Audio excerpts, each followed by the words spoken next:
Magandang araw mga kaibigan. At sa pagkakataong ito, may tampok po akong video sa inyo dito lamang po sa Straight to the Point, kung saan pagtalakay ito sa laging nai-issue na may kinalaman sa 3 days of darkness.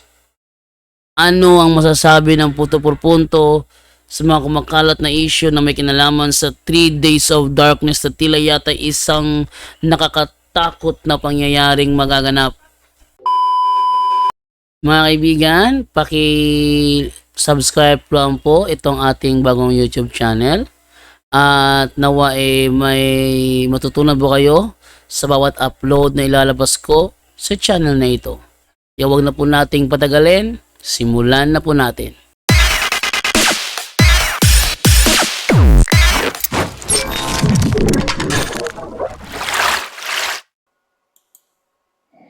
Hello, salamat Bro Vicente, thank you.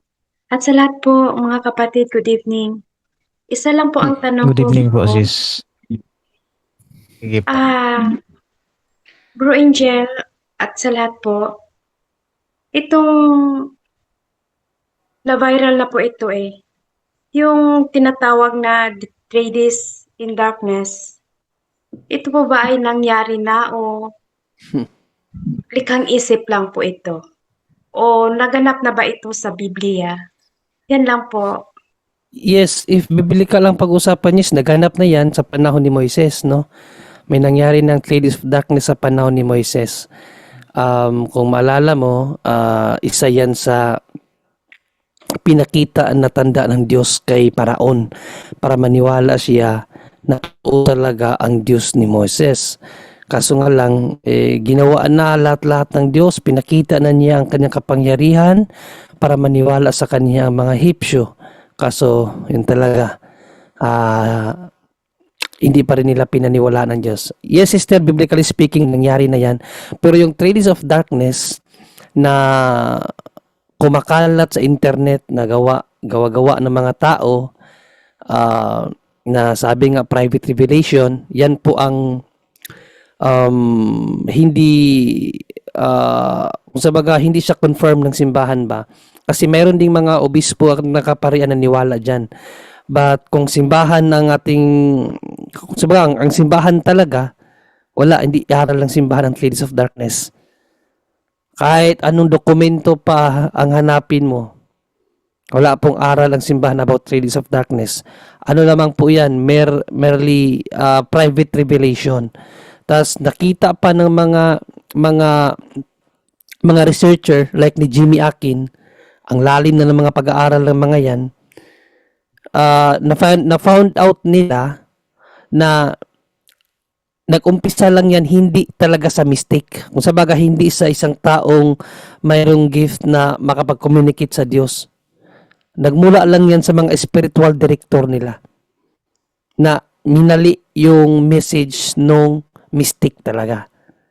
Kaya nga, hindi maikulik sa simbahan Hanggang ngayon, walang aral ang simbahan. Ang daming aral ngayon. Aral na nga ng simbahan, tinanggal pa. Yun pa kayang hindi aral. Di ba? Coridimtrix, aral ang simbahan yan. Aral ang simbahan yan, Coridimtrix. Even Pope John Paul II, na santo na natin ngayon, naniwala dyan. Even Mother Teresa, naniwala sa Coridimtrix. Kasi nga, aral siya ng simbahan Tinanggal pa nga Yun pa kayang hindi aral. No?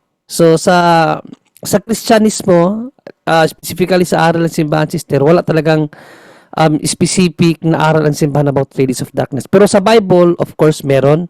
Nangyari yan sa panahon ni Moises na nagkaroon ng 3 araw na 3 days of darkness. Yan ang ating sagot po, Sister Mariana Isidiente. Kasi madami na po mga tao naniniwala talaga sa mga yung hula-hula na ganyan. Isa ako dyan, sister. Alam mo dati, anong ginawa ko, sister? Kasi, ang sabi kasi, pagdating ng panahon na yan, ang sisindi na ilaw, yun lang blessed candle at blessed na posporo. Nagpa-bless ako ng candle at ka-blessed na posporo. Ang resulta tuloy, para ng superstitious belief. Isipin mo naman yan, no? Ang iilaw lang blessed candle at parang hindi siya logical no? Napag nung nag-aral na ako about apologetics, ngayon ko lang napagtanto ko nga, ano, parang pinagluloko lang tayo. Ba't naman mangyayari na kandila lang yung, blessed candle lang yung iilaw. Tapos blessed para puspuro. Sinabihan pa kami dati noon na mag-imbak ng pagkain na makasustain ng 3 araw. Tapos, hindi pwede tumingin sa labas kasi gagala ang mga masamang espiritu. Ang sino mang tumingin, papatayin ng masamang espiritu. So, yan po ang bunga ng aral na Three Days of Darkness. At sad to say, ikinakapit kasi sa mga legit na apparition like Fatima. Kinakapit eh. Kinakapit sa Fatima, kinakapit kay Pope Payo, Pope Payo, kay Saint Payo, sa lahat ng mga legit na apparition na kinilala ng simbahan, palaging ikinakabit ang 3 Days of Darkness na pinaniwalaan, even ibang mga obispo, ibang mga pari, lalo na mga traditionalist, naniwala dyan. But doctrinal wise, yung talagang doktrina simbahan, wala. Hindi kasi pwede, sister, hindi pwede ang isang private revelation lang tapos walang magisterium na magpapatibay sa isang private revelation. Hindi pwede. Hindi yan pwede. Kinakailangan talaga ang simbahan mismo magsabi. At never in the history of the church, wala po talagang aral ang simbahan about the Days of Darkness. Even these fundamentals of Catholic dogma, binasa ko na ang last day event nito. Ano ang teaching ng simbahan about last day event? Walang binanggit about 3 Days of Darkness. Wala po talaga. Okay, Yan po, salamat sister. bro. Kapaliwanag. At Yes. yan lamang po, Focus po tayo mga kapatid sa ngayon. No? Again, 2 Corinthians 6:2, the salvation is now. So, huwag natin hintay yung 3 days of darkness, baka hindi pa dumating yun, patay ka, tapos hindi ka nakakumpisal, yari, impyerno ka patuloy. No? So, yung kasalukuyan ng atin pong gampanan, no? Basta sunod lang tayo sa turo ng simbahan, turo ng Diyos. Hindi mo dapat nakita nyo yung Ebanghelyo kanina, binasa ni Brother Angel? No? Ano ang sinabi ng Diyos? Magaganap ang lahat ng ito, pero huwag kayong mabalisa. Ang mga ito, simula pa lang. Yan ang wika ni Panginoon Kristo. Magaganap ang mga ito, huwag kayong mabalisa. Ang nangyari kasi, nung nalaman natin yung 3 Days of Darkness, ako sarili ko, balisang-balisa ako. Sa totoo lang. Balisang-balisa ako. Makakita nga lang ako ng tao eh. Nag-judge na ako. Kawawa to mga to, hindi nila alam na pag mag 3 Days of Darkness. Ganun ako dati mag-isip. Naging judgmental ako sa mga tao na makakita lang ako mga tao na sa kalayawan. Kawawa to mga to, walang kalam-alam. 3 Days of Darkness. Ganun na ako na mag-isip dati. So, pablis na ako ng candle, nag-bliss na ako ng puspuro kasi yun nga lang daw ang magsisindi. Yun lang ang magsisindi. Alam mo, yung aral, yung yung chismis na yan, tawagin mo chismis na yan, kasi hindi kasi mapatunayan, even documents, wala eh. More on lang talaga siya, yun bang sabi ni Fatima, si Fatima nga, wala nga mismo sinabi si Santa Lucia dyan eh. Galing lang sa, hindi malaman kung kanino. No?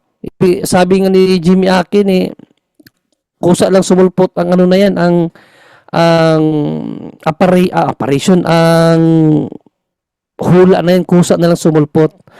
No? So, nung inaral ko na siya, mga dalubhasa sa defensor na Katoliko, na may malalim na pag-aaral, talagang inaral nila yan, like Jimmy Akin, pinakinggan ko explanation niya, wala talaga. Walang mapatunayan, walang makita, kaya nga hanggang ngayon hangin yan. Kasi, yung sabi nga ng Diyos, huwag mabalisa, tapos balisain mo sarili mo sa pag-iisip kailan magaganap yung 3 Days of Darkness na yan. So, yun po sa Sister Mariana Isidente. Huwag po tayong huwag po tayong masyadong focus sa Traders of Darkness, Traders of Darkness. Focus ka kung paano mo ah paano natin ipaano pa ang ating sarili sa Diyos, mas maipalapit at mas united sa Diyos. Yun lang, wala na pong iba. Opo, Bro Junre. Nagtataka lang po kasi ako, noon pa man, teenager pa po ako. Mm. Yung flashlight, hindi mag-light kapag i-on. Yung Oh, yan. posporo, hindi din mag-light kapag Hindi blessed. isindihan mo siya. Pag hindi So, blessed, sabi. yung Magsisindi siya, wish sister, pag magsisindi na yung posporo, pag blessed. Yan ang sabi. malaking kasi sa isipan ko yung mga ganon. Mm. Na hindi ko naman totoo ba yan? Ano ba yan? Yung hindi ako nag-ano, tapos last na, yung end of, ano tawag dito? End of the world. Yung inano ng mga saksi ni Jehovah, end of the world. So, nag-smile ako. So, parang insulto yata siya sa akin kasi nag-smile ako. Pinakita niya yung picture ng movie na end of the world. Sabi niya sa akin, bakit ka natatawa? Sabi ko, hindi. Kasi yung picture na yan, movie yan siya. Hindi yan totoo na end of the world na mangyayari talaga sa mundo natin. Sabi ko sa kanya, naniwala kayo dyan? Kasi ano yan siya, movie lang yan siya na akala natin totoo na mangyayari sa mundo. Pero tayo niyan, ang mangyayari sa ating buhay, mangyayari talaga yan sa ating buhay kasi mamamatay tayo. Sabi kong gano'n. Ewan ko kung tama ba yung rason ko. Yes, tama yun, na ang end of the world talks about the end of our life, no? Yung literal na katapusan talaga ng mundo kasi biblically speaking, matatapos talaga ang mundo, no? Either kasi may dalawang explanation ng simbahan diyan. Either baguhin ang mundo, itong mundo natin, babaguhin to lahat ni God, babaguhin to, no? Aalisin ang corruption, tas titirahan ulit natin, or totally talaga maglalaho ang lahat ay sa langit. Dalawa po ang pananaw ng simbahan diyan, no? Pero yung panahon kung kailan yan, may mga guidance ang Biblia na dapat nating sundan, no? Sabi ni Panginoong Jesucristo na walang nakakaalam, no? So, kung may magsabi sa iyo na parang sigurado siya magaganap yan, huwag ka nang maniwala dyan. Kasi even nga siya hindi niya alam bilang anak ng tao, no? Hindi nga daw niya alam dito sa Mateo 24 24:36 ba yun? Awit 24:36, anong sinabi ni Panginoong Jesucristo dito? Sabi ni Panginoong Jesucristo, ngunit tungkol sa araw at oras na iyon, ibig sabihin yung end of days, ay walang nakakaalam. Kahit ang mga anghel, kahit nga mga anghel hindi alam no? O maging ang anak man, ibig sabihin ang anak ng tao, si Panginoong Jesucristo bilang sa kanyang human nature. Ang ama lamang ang nakakaalam nito. Ang pagdating ng anak ng tao ay tulad noong panahon ni Noe. So, ba't tayo maniniwala sa mga tao na nagsasabi na malapit na? Walang nakakaalam. Walang nakakaalam. Kaya, hindi mo piling sabihin na malapit na kasi naganap na ito mga ito. Naganap na ito mga ito. Sinabi ng Biblia. Ang sabi sa Bible, pag nakita mo naganap ang mga ito, simula pa lang yan. Simula pa lang, hindi katapusan. Di ba? Malinaw yan sa Ebanghelyo Pag nakita nyo ang mga pangyayaring ito, simula pa lang yan, hindi katapusan. Simula pa lang Tas even St. Paul, bakit sinabi ni St. Paul na hindi niya tinuturo kung anong panahon, hindi na kailangang iso kung anong panahon magaganap kasi nga ang panahon, para daw panahon ng pagnanakaw, no? Ano sabi ni St. Paul dito? Sa unang Tesalonica 5:1-2, mga kapatid, hindi na kailangang isulat ko pa sa inyo kung kailan magaganap ang mga bagay na ito. Ibig sabihin yung last day event. Sapagkat alam na ninyo na ang pagdating ng araw ng Panginoon ay tulad ng pagdating ng magnanakaw sa gabi. Ibig sabihin, wala talagang nakakaalam. No? Kasi, mayroon bang magnanakaw, sister, na magpapaalam sa inyo na ngayong gabi nanakawan ko kayo? Meron, wala? Wala. Wala. Ang magnanakaw, kusa na lang yan. Darating sa bahay nyo, magugulat ka na lang kinabukasan, wala na yung ref, wala na yung TV, wala na yung uri ng appliances, cellphone, ano pa dyan, laptop. Ibig sabihin, hindi nga maisulat ni Paul kailan mangyayari kasi nga ang Diyos, siya lang ang nakakaalam. Kung alam mo na kailan mangyayari yan, parang sinabi mo na rin kasabot mo yung magnanakaw. Parang ikaw yung insider, ikaw yung nagbibigay ng tips sa magnanakaw kung kailan tulog yung mga tao dyan kaya makapasok yung magnanakaw. 'Di ba? So yun po yun, no? Pag may nakita kayong mga tao nagsasabi, malapit na ang end of the world, huwag kang magpapaniwala, sabihin mo na lang, kain mo na lang yan, tulog mo na lang yan. Wala po nakakaalam kung kailan talaga matatapos ang mundo. Malapit pa yan o hindi mo alam. Kasi kung sasabihin mo, huling araw, ang huling araw nag-umpisa sa panahon ni Kristo. Bakit 2,000 years na ngayon? Wala pa rin. Di ba? Basahin natin ha. Kailan ang nag-umpisa ang huling araw? Dito sa Hebreo 1:1-2. Kailan nag-umpisa ang huling araw? Sa panahon ni Kristo Bakit 2,000 years na wala pa rin? Sabi dito, noong una nagsalita ang Diyos sa ating mga ninuno, sa iba't ibang panahon, sa iba't ibang paraan, sa pamamagitan ng mga propeta. Ngunit, sa mga huling araw na ito, panahon pa lang ni Kristo, huling araw na, siya ay nagsalita sa atin sa pamamagitan ng kanyang anak. Sa pamamagitan ng anak ay nilikha ng Diyos ang sanlibutan at siya ang piniling tagapagmana ng lahat ng bagay. Ang huling araw started at Christ time. Paano natin masisiguro na huling araw ng ngayon?